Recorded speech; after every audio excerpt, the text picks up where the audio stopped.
Imagine you're 5 years old. You sit down to play Monopoly with your friend. Before the game starts, someone flips a coin. It lands on heads. Congratulations!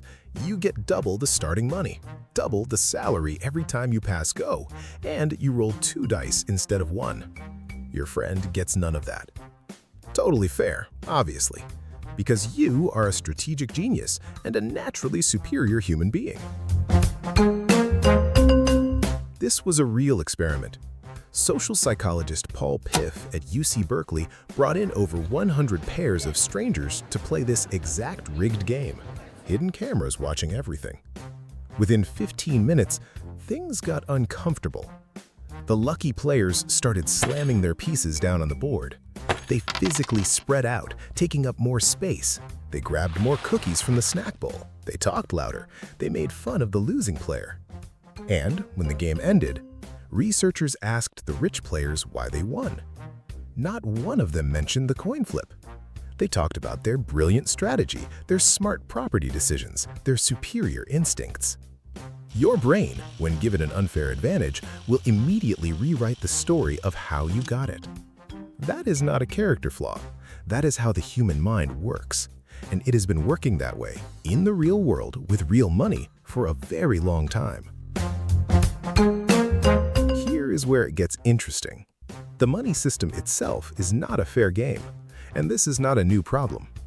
In 1755, long before the Federal Reserve existed, long before anyone had heard the word inflation, a French banker named Richard Cantillon noticed something.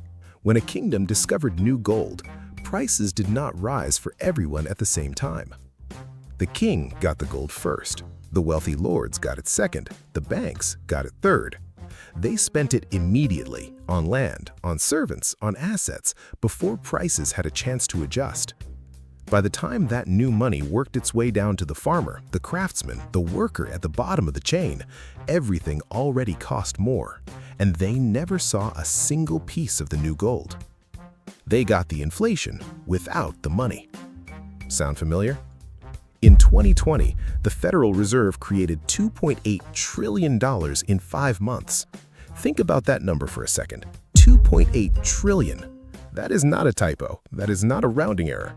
That is roughly the GDP of the United Kingdom, created in the time it takes most people to finish a Netflix season. That money did not land in your bank account. It went to financial institutions first. They bought assets, stocks, real estate, anything with value before prices adjusted. Regular people got the inflation. The people closest to the money printer got the assets. Cantillon described this in 1755. It happened again in 2020. The mechanism has not changed in 265 years. Now, let's say you somehow get ahead of all this.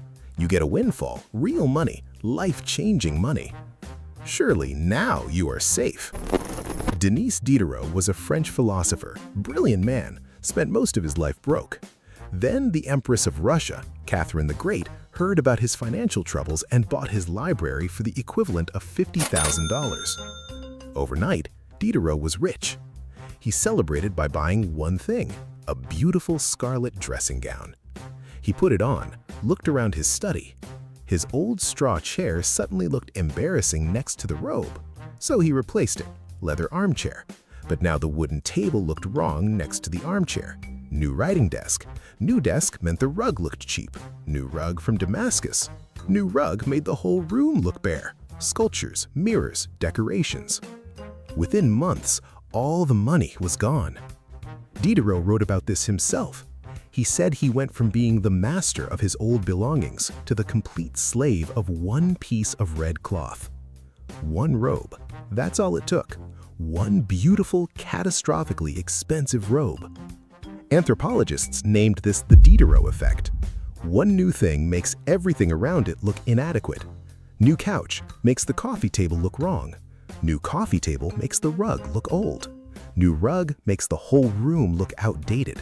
A $10,000 upgrade that started because you bought one couch. This is not weakness, this is not stupidity.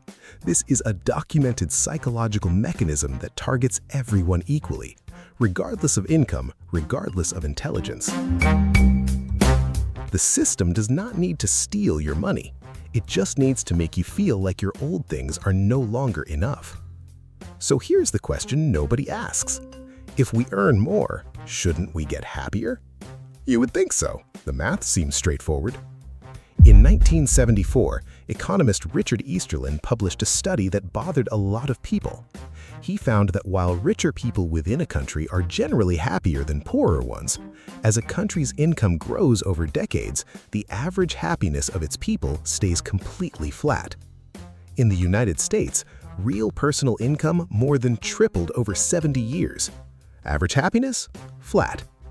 Not because money doesn't matter, it does, but because we don't measure our wealth in absolute terms.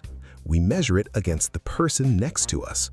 When everyone gets richer together, nobody feels richer. And when you upgrade your life, your brain adapts in weeks. The new car that made you feel successful in October is just a car by December. The iPhone that felt like a luxury in spring is just a rectangle you stare at in autumn. Economists call this hedonic adaptation. Your brain has a happiness set point. You spike above it when something good happens, then you return to baseline. You are running, the treadmill is moving, you are not going anywhere. 3 mechanisms, 1 game. The Cantillon Effect means new money reaches the wealthy first, and everyone else pays the price of it later. The Diderot Effect means that getting more things makes you need more things. The Easterlin Paradox means that earning more, if everyone around you earns more too, does not actually move the needle on how you feel about your life. These are not conspiracy theories. These are documented, peer-reviewed, centuries-old observations about how money, psychology, and systems interact.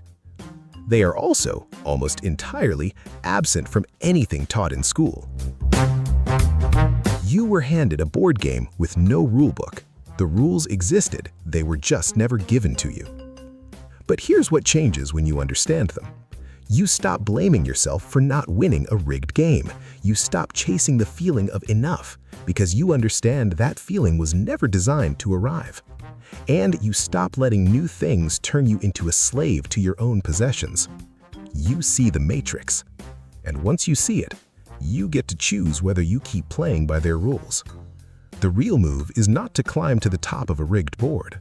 It's to build something that doesn't depend on the board at all. A system that generates value, whether or not the coin flip goes your way, whether or not the Federal Reserve is printing, whether or not your neighbor just bought a new car. And remember, don't just work for money. Build a system where money works without you. See you in the next one.